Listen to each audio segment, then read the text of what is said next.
그는 꼬깃꼬깃한 500원짜리 지폐 한 장을 테이블에 던졌습니다. 그리고 영국 최대 은행가들을 향해 이렇게 소리쳤죠. 우리는 500년 전 이미 거북선을 만든 민족이다. 당신들이 배를 알기 전부터. 이 말도 안 되는 배짱 하나로 수천억의 차관을 따낸 사나이. 하지만 이 화려한 성공 뒤에는 아버지가 장터에서 소를 팔아 금지옥에 숨겨둔 돈 70원을 훔쳐 달아난 한 소년의 처절한 배신이 있었습니다. 가난한 농부의 아들에서 세계적인 거물이 되기까지 대한민국 근현대사의 모든 불가능을 가능으로 바꿔버린 괴물 정주영.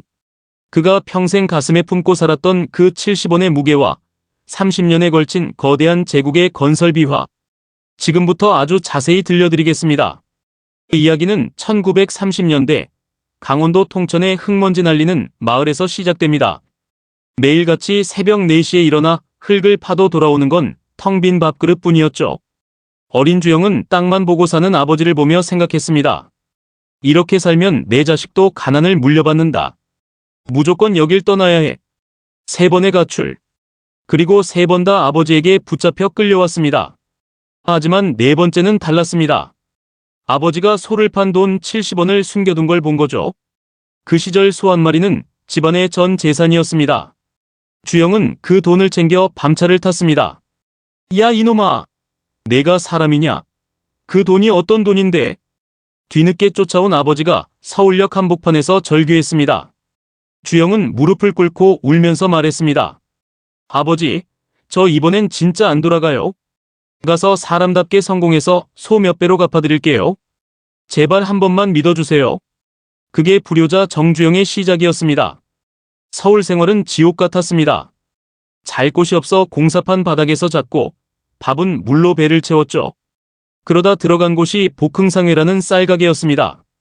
주영은 남들보다 2시간 먼저 일어나 가게 앞을 쓸고 자전거에 쌀가마니를 산더미처럼 싣고 온 서울을 누볐습니다.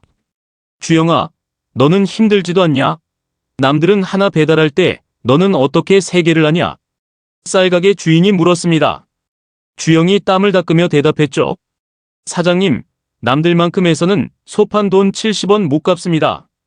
저는 신용으로 승부 볼 겁니다. 결국 그 성실함에 반한 주인이 아들 대신 주영에게 가게를 통째로 물려줍니다. 드디어 성공의 길에 들어서나 싶었는데 전쟁이 터졌습니다. 6.25 전쟁. 가게는 잿더미가 됐고 동생들과 가족들은 길거리로 나앉았습니다. 정주영은 피난길에서도 생각했습니다. 다 무너졌으니 이제 모든 걸 다시 지어야 한다. 건설이 답이다. 그렇게 세운 게 현대건설입니다. 하지만 첫 프로젝트였던 낙동강 고령교 공사에서 죽음의 문턱까지 갑니다. 장비도 없고 기술도 없는데 물살은 거셌습니다. 물가가 폭등하며 공사비는 10배로 뛰었습니다. 빚쟁이들이 사무실로 들이닥쳐 멱살을 잡았습니다. 정주영이 이 사기꾼아. 내 돈 내놔. 다 망해가는 놈이 무슨 다리를 짓는다고. 직원들은 도망가자고 했습니다. 실제 통화 기록이나 증언을 보면 더 처참합니다. 회장님, 지금 도망 안 가면 평생 감옥에서 썩습니다. 이미 사업은 끝났어요. 그때 정주영이 책상을 부술 듯 내리치며 소리쳤습니다. 야, 이 사람아. 사업하는 놈이 신용을 잃으면 그게 진짜 죽는 거야. 돈은 나중에 벌면 돼. 하지만 약속은 지킨다. 내 눈에 흙이 들어가기 전까지 포기는 없어. 그는 전 재산을 다 팔고 사채까지 끌어다 썼습니다. 결국 다리를 완공했을 때 그에게 남은 건 수억 원의 빚뿐이었습니다. 사람들은 그를 보고 미친놈이라며 비웃었습니다. 하지만 이 미친 신용 소문이 청와대까지 들어갑니다. 박정희 대통령이 그를 부릅니다. 정주영이라고 했나? 돈도 안 남는 공사를 왜 끝까지 했어? 나라와의 약속 아닙니까? 국민이 다니는 길인데 적자 난다고 안 할 순 없죠. 그 한마디가 경부고속도로의 전설을 만들었습니다. 전국의 학자들이 반대했습니다. 쌀쌀 돈도 없는데 무슨 고속도로냐? 그 돈으로 차라리 옥수수를 사와라. 야당 의원들은 길바닥에 드러누웠습니다. 하지만 정주영은 야전 침대를 현장에 깔았습니다. 길이 없으면 찾고 없으면 닦으면 될 거 아냐? 해보지도 않고 안 된다는 놈들은 다 비켜. 고속도로를 뚫자 정주영은 더 큰 꿈을 꿉니다. 바로 조선소였습니다. 주변에선 다들 미쳤다고 했습니다. 배를 만들어 본 적도 없는 나라에서 조선소를, 그것도 세계 최대 규모로, 돈을 빌리러 영국으로 날아간 정주영. 바클레이즈 은행 대리인이 대놓고 무시했습니다. 정 회장, 당신네 나라는 그냥 모래사장밖에 없잖아. 설계도도 없고 경험도 없는데 뭘 믿고 우리 돈을 빌려줘. 이때 정주영의 전설적인 지폐쇼가 나옵니다. 그는 주머니에서 500원짜리 지폐를 탁 꺼내 책상에 밀어 넣었습니다. 이거 보시오. 당신들이 배를 알기도 전인 500년 전, 우리 조상들은 이 철갑선 거북선을 만들었소. 우리가 이런 피를 가진 민족인데 고작 조선소 하나 못 만들겠소. 실제 기록에 따르면 영국인들은 그 눈빛에 완전히 압도당했다고 합니다.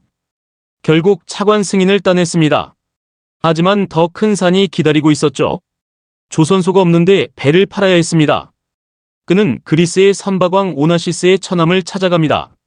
모래사장 사진 한 장 보여주며 이렇게 말했습니다. 여기 조선소 지을 거야. 여기서 만들 배 2척만 사. 대신 엄청 싸게 해줄게. 선주가 기가 차서 물었습니다. 배를 어디서 만드는데요? 내가 지금 조선소 지으면서 배도 같이 만들 거야. 믿어봐. 이게 말이 됩니까? 하지만 그는 그걸 해냈습니다.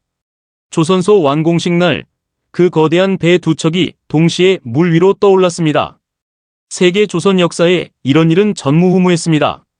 그 다음은 중동이었습니다. 사우디아라비아의 주베일 항만 공사. 50도가 넘는 폭염의 장비는 녹아내리고 사람들은 쓰러졌습니다. 전 세계 건설사가 포기한 그곳에서 정주영은 이렇게 말했습니다. 야, 이거 완전 노다지다. 비가 안 오니까 1년 내내 공사할 수 있고 낮에 더우면 낮에 자고 밤에 불 켜고 일하면 되잖아. 이보다 좋은 조건이 어디 있어? 그는 실제로 밤마다 서치라이트를 켜고 현장을 진두지휘했습니다. 사막에 쏟아부은 땀방울이 결국 5.1달러가 되어 한국 경제의 심폐소생술이 됐습니다.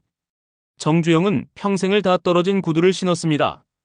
청와대 만찬에 갈 때도 뒷굽이 다른 구두를 신고 갔죠. 내가 부자라고. 나는 그냥 조금 부유한 노동자일 뿐이야. 그는 자신을 성공한 회장이 아니라 일꾼이라고 부르는 걸 좋아했습니다.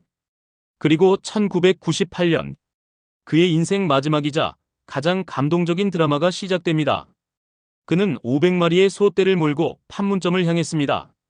전 세계 외신들이 이 광경을 생중계했습니다. 저는 이제 빚을 갚으러 갑니다. 옛날 아버님 소판 돈 70원을 들고 가출했던 그 소년이 이제 500마리의 소를 가지고 돌아왔습니다.